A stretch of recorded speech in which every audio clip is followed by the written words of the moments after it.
पाएंगे। उसका पाक कलाम सुनने से पहले अपने पवित्र शास्त्र को, अपनी बाइबल को अपने हाथों में ले और प्रार्थना करेंगे कि परमेश्वर आज तेरे प्रभु जी इस पाक कलाम को प्रभु जी जो हमने हाथों में लिया है प्रभु जी, जिनके पास नहीं है वो आत्मा में टच करते हुए बोलेंगे कि तेरा आज का वचन प्रभु जी, जो तेरा पवित्र वचन है प्रभु जी, जो हमारे लिए प्रभु जी तूने दिया है, ये हमारी जिंदगियों में आजू ये फल लाए प्रभु जी। जो वचन तूने हमारे लिए रखा है, इस वचन की सामर्थ को प्रभु जी आज हम अपने जीवन में पाए प्रभु जी। तेरा वचन प्रभु जी हमारे पांव के लिए दीपक और हमारे के लिए उजियाला है। आज प्रभु जी तेरा वचन प्रभु जी जब मेरी जिंदगी में आए, आज प्रभु जी मैं सेम ना रहूं, इसके द्वारा प्रभु जी आज मेरी जिंदगी बदल जाए। तेरा वचन कहता है तो अपना वचन बेचकर हमें चंगा करता है।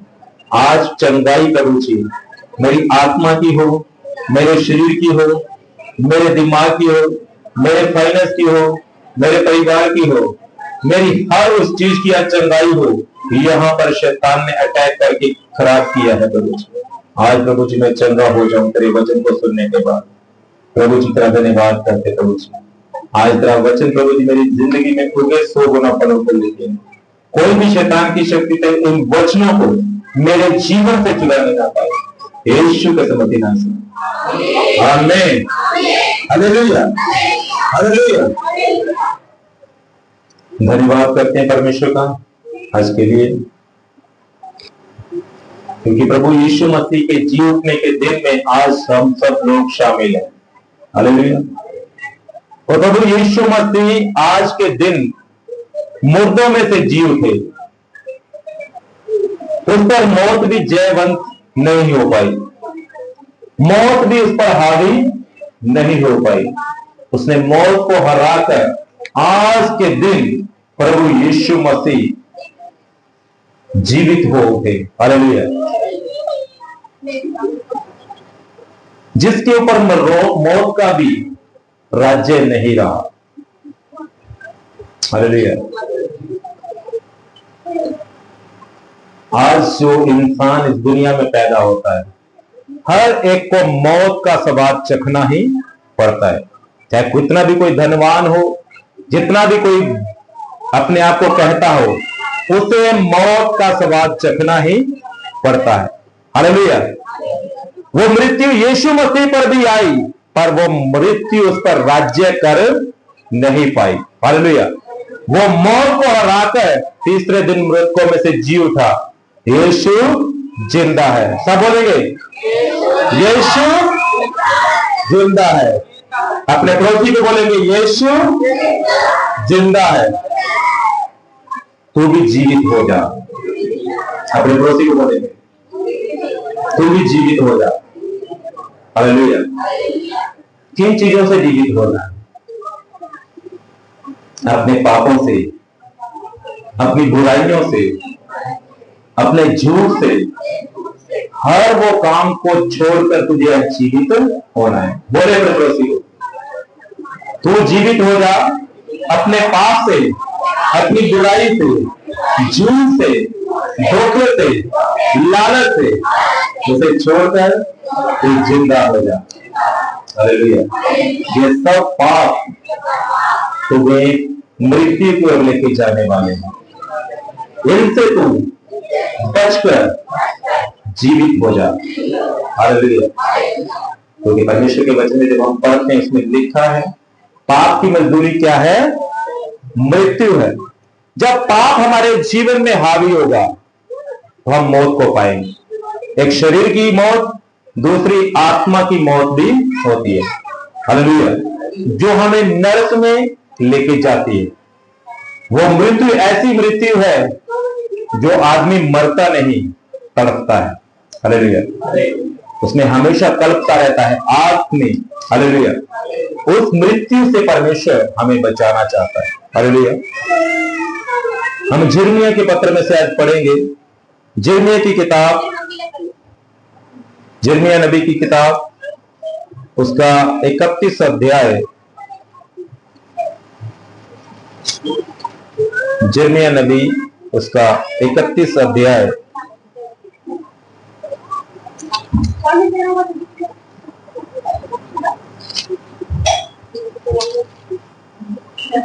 उसका 1 आयत से लेकर 6 आयत तक। यिर्मयाह नबी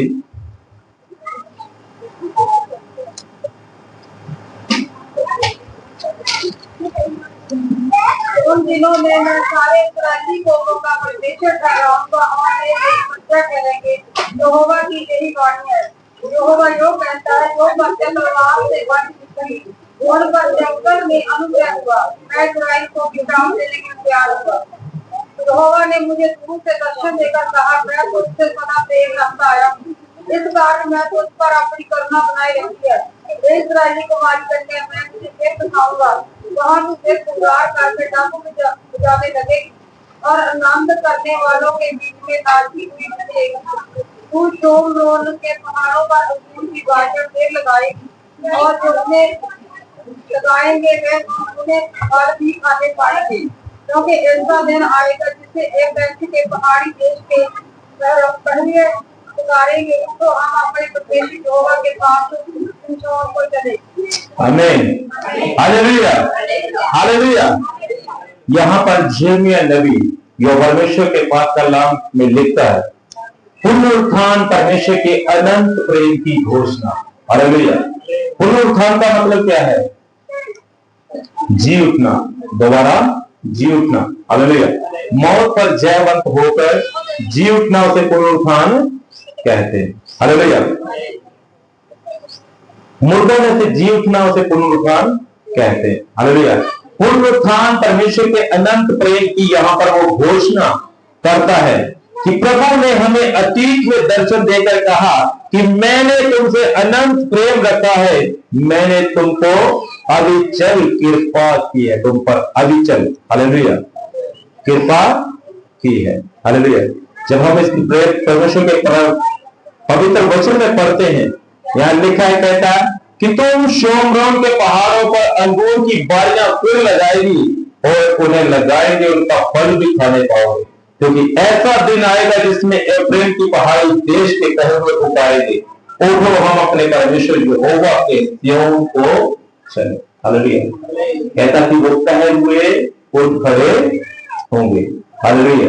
जो पहरेदारी करने वाले उठ खड़े होंगे कि आओ हम परमेश्वर के पास, अपने यहोवा परमेश्वर के पास चले। हालेलुया। और सिय्योन के पास चले, जो सिय्योन में स्वर्ग में है उसके पास हम चले। Hallelujah, hallelujah. अपने हाथ को परमेश्वर का धन्यवाद करें। Hallelujah, hallelujah. वो हमारा परमेश्वर जीवित परमेश्वर है, वो पवित्र परमेश्वर है, उसका धन्यवाद करेंगे। यहां पर हम जब पढ़ते हैं कि पुनरुत्थान के विषय में कहता है कि पहरे हुए उठ खड़े होंगे, तो पहरे हुए है वो जाग जाएंगे। हालेलुया। यीशु मसीह जब कब्र में रखे गए, हालेलुया, जब यीशु मसीह को कब्र में रखा गया, उसके ऊपर पहरेदारी की गई, क्योंकि उन समय के जो महायाजक लोग थे वो डर में थे कि यीशु मसीह ने पहले से कह दिया था कि मैं मुर्दों में से जी उठूंगा, तो उनको कभी भी ऐसा सुना नहीं था कि कोई मुर्दों में से जी उठता है, और उनके मन में वहम बैठ गया, शक बैठ गया कि कहीं उसके चेले आकर उसे उठाकर ना ले जाएं, तो ऐसे ही अफवाह फैला दी जाए कि यीशु मसीह तो मुर्दों में से जी उठा। हालेलुया। इसलिए उन्होंने रोमी सरकार को कहकर सिपाहियों को तैनात किया और उसकी कब्र पर जो पत्थर लगा रखा था उसके ऊपर मोहर लगवा दी कि लोग डरेंगे कि ये तो सरकारी मोहर है, इसे तोड़ना नहीं है। अगर सरकारी मोहर टूट गई तो उसका दंड मिलेगा। हालेलुया। होता है कि नहीं ऐसा? सरकारी मोहर जहां लग जाए उसे कोई तोड़ नहीं सकता। कई बार सरकारी मोहरें हमारे मीटरों पर लगी होती है, कई जगह पर कोई प्लाट, कोई कंपनी, कोई फैक्ट्री सील कर दी जाए, उसके ऊपर सरकारी मोहर लगा दी जाती है, इसे कोई भी खोल नहीं सकता। हालेलुया। ऐसे ही यीशु मसीह की कब्र के ऊपर सील कर दिया गया, मोहर लगा दी गई। बाइबल में लिखा है जो पहरे हुए उसके ऊपर तैनात किए गए थे वो जब यीशु मसीह जुटने का समय आया, कहते कि एकदम बोलडोल हुआ, धरती कांप गई, नींवें हिल गई और वो पत्थर लुढ़क के साइड हो गया, वो सील, वो मोहर टूट गई, ठहरे हुए डर गए। हालेलुया। आइए मत्ती की किताब में से पढ़ेंगे, उसका 28 अध्याय, उसका 1 वचन से 10 वचन तक पढ़ेंगे। मत्ती की किताब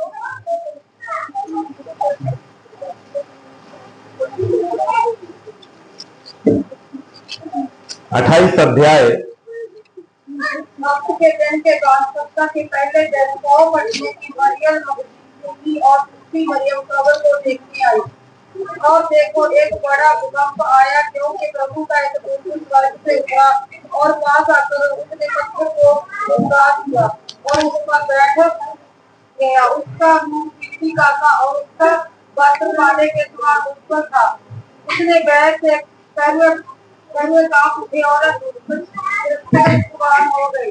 तो तुमने शिष्यों से कहा, मत डरो, मैं चाहता हूँ तो यीशु को क्रूस पर चढ़ाया गया था, मृत्यु हो वह जहाँ नहीं है, परंतु अपने वचन के अनुसार वह जीवित है। आमीन।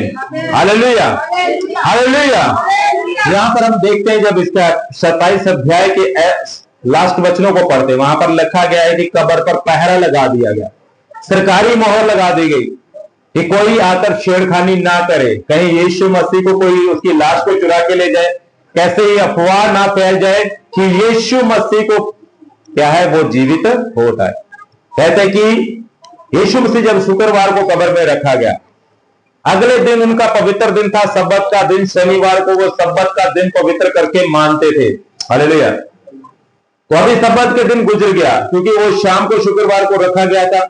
उसके शरीर के ऊपर वो शायद जो भी लगाते हैं सुगंध द्रव्य, जो भी इत्र वगैरह लगाते हैं, जो भी मसाले लगाते हैं लाश को, वो नहीं लगा पाए, इसलिए वो शनिवार का दिन निकलते ही इतवार के दिन कहते कि वो कटने के समय कुछ स्त्रियों ने वो सामान को लिया कि जाकर यीशु मसीह की लाश को लगाए। हालेलुया। और कहते हैं कि जब दूसरे सुसमाचार में पढ़ते हुए कहते कि आपस में वो बात करती जाती है कि हम कब्र पे तो चली हैं, हम तो औरतें हैं, तो क्या हमारे साथ तो कोई पुरुष नहीं है, तो हमारे लिए वो पत्थर को कौन हटाएगा जो उसके कब्र पर रखा गया है।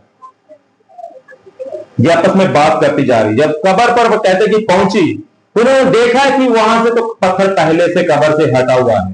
हालेलुया। पत्थर हटा हुआ है। जब वो पत्थर हटा हुआ है तो ये दौड़ के अंदर जा रही हैं, तो बाहर दो कहते कि उजले वस्त्र पहने हुए, श्वेत वस्त्र पहने हुए परमेश्वर के दूत वहां पर खड़े। हालेलुया। वो कहते हैं इनसे कि हे स्त्रियों, कहां जा रही हो?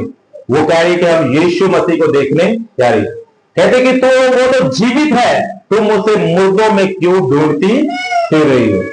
वो अपने कहे अनुसार, उसने वचन आपको पहले बता दिया था कि मैं तीसरे दिन जी उठूंगा। वो अपने वचन के अनुसार कहता है कि जी उठा है। हालेलुया। क्या है? वो अपने वचन के अनुसार जी उठा है। हालेलुया। तुम उसे मुर्दों में क्यों ढूंढती हो? यहां शेर में पढ़ते हैं, वह यहां नहीं है, परंतु अपने वचन के अनुसार जी उठा है। आओ जय स्थान देखो, यहां प्रभु पड़ा था। और शीघ्र जाकर उसने अपने चेलों से कहा, उसके चेलों से कहो कि वह तो मृतकों में से जी उठा है, वह तुमसे पहले गलील जाता है और उसका तुम वहां पर दर्शन पाओ। वो स्वर्गदूतों ने उन्हें संदेश दिया कि जाओ और उसके चेलों को जाके बता दो कि वो प्रभु क्या है, जी उठा है। उसके क्या है, वो गलील में जा रहा है, उसके तुम्हारे जाने से पहले वो तुमको गलील में दिखाई देगा, वो तुमको मिलेगा। हालेलुया। हालेलुया। प्रभु यीशु मसीह ने अपने पहले से ही अपने शिष्यों को बता दिया था, क्योंकि वो परमेश्वर है, उसको पता था कि उसे इस मौत का स्वाद चखना पड़ेगा, उसे मरना पड़ेगा। हालेलुया। अगर यीशु मसीह ना मरते तो हम कभी भी बचाए ना जाते। हालेलुया। जिस प्रकार हमने गुड फ्राइडे के दिन मैंने आप लोगों को बताया था कि यीशु मसीह का मरना हमारे लिए छुटकारे का कारण बना, हमारे पापों की क्षमा का कारण बना। उसके जो 7 कलमे हमने सीखे, 7 कलमों के बारे में जो उसने स्लीप पर कहे, उसमें देखा गया कि सब कुछ पूरा हो गया। यानी कि जो भी कीमत हमें अपने पापों के लिए चुकानी थी, अपने पापों की क्षमा के लिए जो मूल्य हमें चुकाना था, वो यीशु मसीह ने अपना लहू देकर उसे चुका दिया, ताकि हम बचाए जा सके, हम छुटकारा पा सके। अगर यीशु मसीह बलिदान ना होते, यीशु मसीह अगर सलीब पर ना चढ़ते, आज मैं और आप यहां पर ना होते। हालेलुया। आज यीशु मसीह के मार खाने से हम चंगे होते। अगर यीशु मसीह हमारे लिए मार ना खाता, वो हमारे लिए लहू ना बहाता, तो हम चंगाई को कैसे पाते। हालेलुया। आज कितनी टेस्टमनियों को आपने सुना, ये टेस्टमनियां कभी भी बन ना पाती अगर यीशु मसीह हमारे लिए मारे ना जाते। पर अच्छी बात तो ये है कि वो मरे, पर क्या है, मौत भी उस पर जयवंत नहीं हो पाई, वो मौत भी उसको काबू में रखना पाई, लेकिन वो मौत के ऊपर खुद जयवंत होकर वो जीवित हो गए। हालेलुया। वो जीवित हो गए ताकि मौत को हराकर, शैतान को हराकर उसने हमारे लिए क्या है, एक उद्धार का रास्ता, हमारे लिए स्वर्ग का रास्ता ओपन कर दिया, खोल दिया। यूहन्ना की किताब में से हम पढ़ेंगे, उसका 12 अध्याय,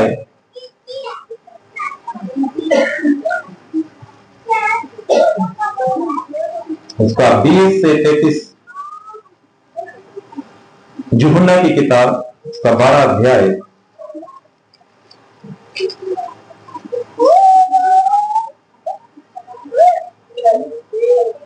20 से लेकर 33 तक।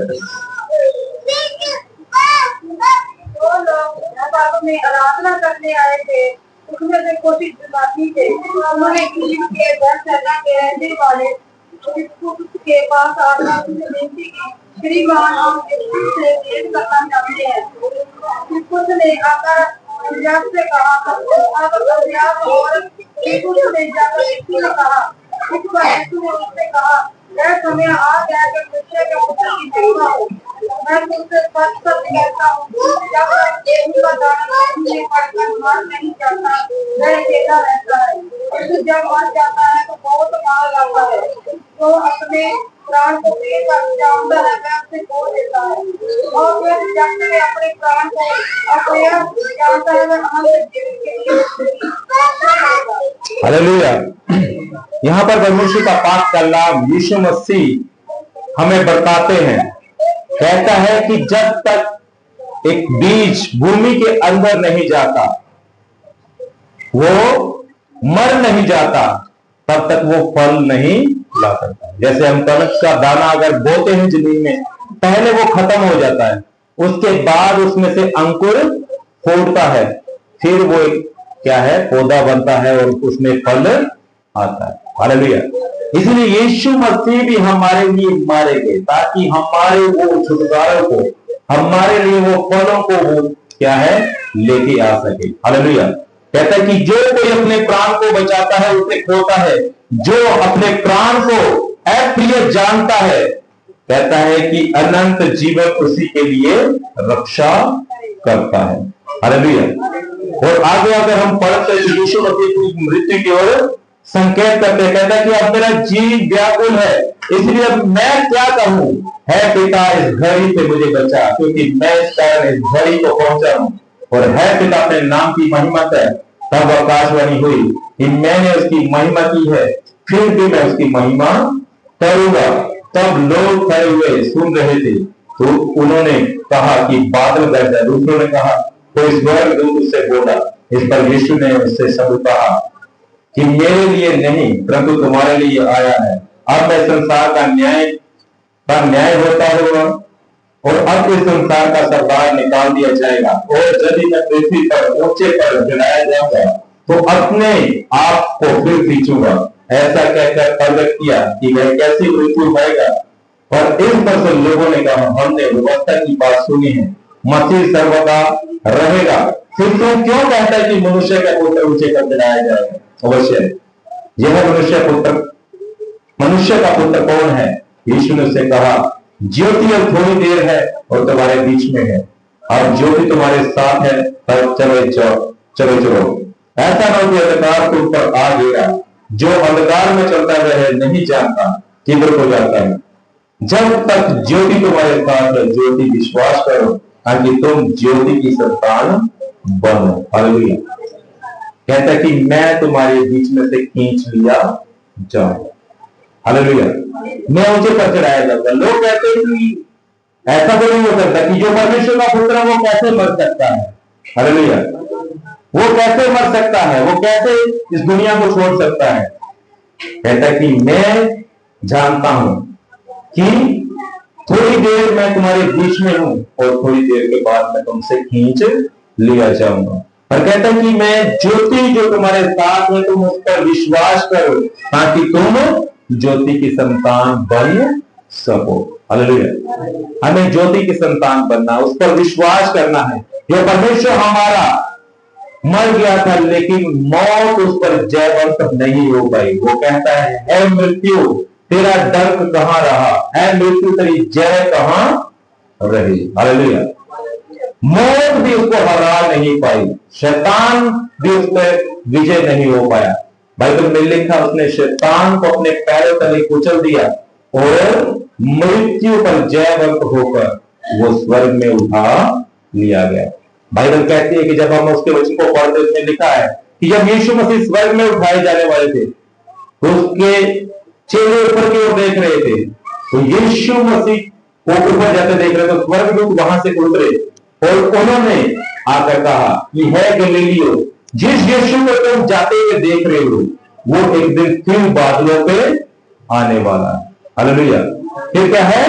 बादलों पर आने वाला है, और जैसे तुमने उसको जाते देखा वैसे ही उसे एक दिन आते देखेंगे। इसलिए बाइबल में हम जब पढ़ते हैं, कहते हैं कि यहोवा की बाट को जोते वो नया बल प्राप्त करेंगे। आज जो मसीह लोग हैं उसकी बात को जो है कि जिस प्रकार से हमारा यीशु स्वर्ग में उठा लिया गया, उसी प्रकार से फिर वो एक दिन आने वाला है। हालेलुया। फिर से वो एक दिन आने वाला है ताकि उसके द्वारा हम भी उसके साथ स्वर्ग में उठाए जाए। हालेलुया। हालेलुया। परमेश्वर के जीवन के दिन में आज जब हम शामिल हैं, तो मैं परमेश्वर का दास होने के नाते आपके जीवनों के ऊपर घोषणा देता हूं, उसके जीवन की सामर्थ आपके जीवन में काम करे। आपकी हर वो मुर्दा चीजें जीवित हो यीशु के नाम से, हर वो मुर्दा जीवित हो यीशु के नाम से, हर वो मुर्दा चीजें जो शैतान ने आपके जीवन में मुर्दा की हैं, आपके वो रिश्ते हो, चाहे आपका वो फाइनेंस हो, यीशु के नाम से जीवित है। आमीन। ऊंचा तो आशीष आपकी जाए। आमीन। आमीन। हालेलुया। उनको जीतने की सामर्थ के द्वारा आपकी हर वो चीजें, चाहे वो मुर्दा शरीर हो, मुर्दा अंग हो, आज जीवेंगे यीशु के समर्पित नाम से। आज यीशु के नाम में सामर्थ को पाएंगे, उसकी ग्रेस को पाएंगे। आप ब्लेस्ड हैं यीशु के समर्पित नाम से। चंगाइयां आपके जीवन का हिस्सा है यीशु के समर्पित नाम से। आमीन। हालेलुया। जब हम देखते हैं, वो कहते हैं कि वो तो अपने वचन के अनुसार जीव था, तुम उसे मुर्दों में क्यों ढूंढती हो? हमारा यीशु मसीह मुर्दा नहीं, हमारा परमेश्वर मुर्दा नहीं, वो जीव था है। हालेलुया। अगर वो जीवित है तो ही हमारी प्रार्थनाओं को सुनता है। हालेलुया। अगर जीवित मनुष्य को आवाज देंगे तो हमारी आवाज को सुनेगा। हमारा यीशु जिंदा है, इसीलिए वो हमारी प्रार्थनाओं को सुनता है, हमें आंसर देता है। वो कहता है कि मेरे कान मोटे नहीं कि मैं तुम्हारी सुन ना सकूं, मेरा हाथ छोटा नहीं कि मैं तुम्हें छुड़ा ना पाऊं।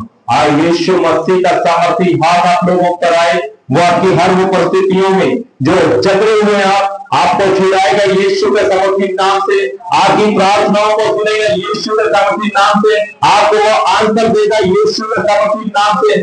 आपके सारे प्रार्थना विषय हल होंगे यीशु के सामर्थी नाम से। आमीन। आमीन। हालेलुया। हालेलुया। और सब अपनी आंखों को बंद करेंगे, सिरों को झुकाएंगे, हम प्रार्थना करेंगे। धन्यवाद सर्वशक्तिमान पिता परमेश्वर, हम आपका धन्यवाद करते प्रभु जी, आज तेरे पाक कलाम के लिए प्रभु जी जो तेरे जी उठने के विषय में हमने पढ़ा है प्रभु जी, और प्रभु जी महापिता परमेश्वर उस ज्योति की संतान के विषय में पढ़ा है प्रभु जी, हम उस पर विश्वास करते हैं प्रभु जी। और प्रभु जी तेरा वचन कहता है जो ज्योति की संतान पर विश्वास करता है वो कभी फिर अंधेरे में नहीं रहता प्रभु जी। आज से तेरे बच्चे बच्चियां अंधेरे में न रहे, तेरी उजियाले को, तेरी रोशनी को अपने जीवनों में पाए प्रभु जी। और जिस प्रकार तूने कहा उजियाला हो जाए तो उजियाला हो जाएगा। और प्रभु जी उसी प्रकार प्रभु जी आए तेरे नाम से दास होने के नाते इनके जीवन के ऊपर उजियाले की घोषणा करता प्रभु जी। आए तेरा वो उजियाला इनके जीवनों के ऊपर चमके प्रभु जी। महापिता परमेश्वर तेरा नूर इनकी जिंदगियों पर चमके। आए प्रभु जी ये प्रकाशित हो जाए तेरे सामर्थी नाम से, प्रकाशमान हो जाए प्रभु जी। ये प्रकार तेरा वचन लिखता है ताकि वो प्रकाशमान हो। महापिता परमेश्वर आज तेरा प्रकाशमान होने के लिए प्रभु जी महापिता परमेश्वर तेरे बच्चों को करता घोषणा देता है प्रभु जी। तेरे बच्चे प्रकाशित हो जाए, प्रकाशमान हो जाए, तेरा उजियाला इनके जीवनों के द्वारा प्रभु जी इन इलाकों में जहां ये रहते हैं प्रभु जी वहां पर प्रकट होने वाले प्रभु जी। ताकि लोग जाने प्रभु जी कि तू ही सच्चा और जीवित खुदा है प्रभु जी। आज तेरी दया को इनके जीवन के ऊपर होने दे। तो ब्लेस कर प्रभु जी अपनी आशीष से भर प्रभु जी। तूने हमारी प्रार्थनाओं को सुना है, अंतर दिए धन्यवाद यीशु के समर्थी नाम से आमीन। धन्यवाद करते प्रभु जी आज करके प्रभु जी जितने भी भोजन वस्तु आज यहाँ पर बनाए हैं इसे शुद्ध पवित्र कर प्रभु जी। बनाने वालों को बरकत दे प्रभु जी। जिन लोगों ने प्रभु जी अपनी कमाइयों में से दानों को प्रभु जी अपनी भेंटों को अपने हदियों को प्रभु जी ऐसे भवन में दिया है प्रभु जी। प्रभु जी उनकी कमाइयों पर भी मेरी बरकत है प्रभु जी। किसी भी वस्तु की कमी ना रहे प्रभु जी। कमाइयां ब्लेस हो गए, जिंदगी ब्लेस हो गए प्रभु जी। और भी जितने भी आज प्रभु जी तेरे भवन में अपने दानों को दुश्मनों को लिख रहे हैं उनके लिए भी आशीष की घोषणा करता प्रभु जी। सबकी कमाइयों पर आशीष है। कोई भी पैसा इनका नहीं जाए फजूल खर्चियों में, बीमारियों में, दुखों में, परेशानियों में प्रभु जी महापिता परमेश्वर ना जाए बल्कि एक एक रुपए को खुद खाए और ब्लेस हो जाए तेरे समर्थ के नाम से। तो ब्लेस कर और आशीषों से भर, तेरी बरकत इनके जीवन का हिस्सा ठहरे प्रभु जी। धन्यवाद करते प्रभु जी महापिता परमेश्वर जितने भी तेरे लोग आज आए हैं प्रभु जी, जिन्होंने आज प्रभु जी तेरी शुभकारों को हीलिंग्स को पाया है उनको तो ब्लेस कर प्रभु जी और गवाहियों के साथ खड़ा कर प्रभु जी। अगले संडे फिर से प्रभु जी तेरे समर्थ नाम से इनकी गवाहियां बने प्रभु जी। और प्रभु जी तेरे बच्चे बच्चियों गवाहियां के साथ खड़े रहे। धन्यवाद करते यीशु के समर्पित नाम से परमेश्वर पिता का प्रेम प्रभु यीशु मसीह का अनुग्रह पवित्र आत्मा की संगति और सहभागिता अब से लेकर दुनिया को ले मानव की शादी छोटी मंडली के साथ हमेशा हमेशा तक होते। आमीन आमीन हालेलुया हालेलुया। सारे फिर को हैप्पी ईस्टर प्रभु दे जीवन दी शुभकामनाएं। और आप लोगों के लिए खाना तैयार है।